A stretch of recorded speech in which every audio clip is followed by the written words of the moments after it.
Today I'm going to talk to you about the dreaded V word, and that V word is variations. In all my years of building, in all the projects I've been involved with, I haven't had a single one where there hasn't been at least one variation. Most projects have up to 20 variations.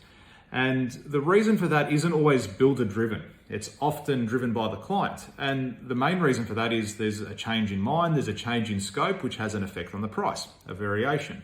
Now, whenever you're getting into a building contract, it's really important that you have some contingency in your budget for changes because they're going to happen. Sometimes they're unforeseen and there's no way to tell. So something like rock, a builder encountering rock on site, or if they find a swimming pool in the ground that was never there's going to be additional costs that are associated with that. So you do need to have some contingency. And also just when you change your mind about stuff, you might find that you like some appliances better than others, which result in a change in the price.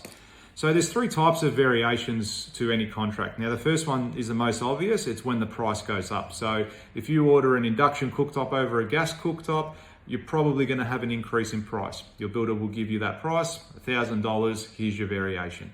The second variation is a negative variation. Let's say you already have an induction cooktop and now you're going to go to a gas. So it's actually $1,000 cheaper. As a result, your builder will give you a variation for $1,000 off the contract price. And the third type of variation is when it's just a change to the scope of works and there's no cost associated with that. So it's a nil cost variation. Now this could be just selecting a different color tile, which has the same value. When variations are used properly, it's actually quite a powerful tool to manage the finances and the budget of the project. You can assess how much a claim is going to be. You can assess whether it's the right thing for you. And if you're happy with it, you can sign it off and agree for the works to be completed by your builder. From a builder's perspective, it's really important that you get on the front foot when any unforeseen changes come up. So if you do hit rock early on in the piece and there is going to be an additional cost, get your client in almost on that day and say, hey, look, this is the issue that we're encountering. We've got rock on site. This is how we're going to get rid of it. This is how much it's going to cost. That way, the conversation is had at the very beginning. You're keeping the client in the loop and they understand the process, and you're less likely to sort of get that resentment when the variation actually comes through. The absolute worst thing you can do on a build is get to the very end of the project and go, hey, Mr. Client, by the way, here's 15 grand worth of variations for this, and this that I did on these days. What you're doing then is you're eliminating your clients to be able to assess the variation. So there are definitely conversations that you want to have very early on in the piece. Now, I've had clients tell me before that they don't want to have any variations on this job. George, don't give me a variation. I will not sign it. If you don't want a variation on your job, that is possible. It's called a guaranteed maximum price.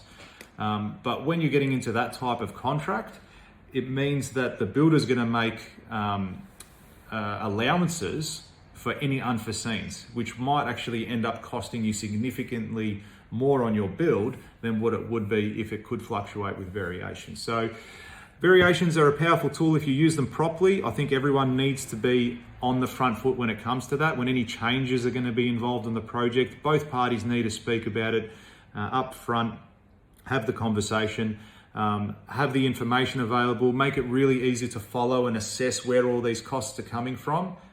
Get on the front foot, approve them, decline them, however you want to proceed, but it's a powerful tool when building your home or any project.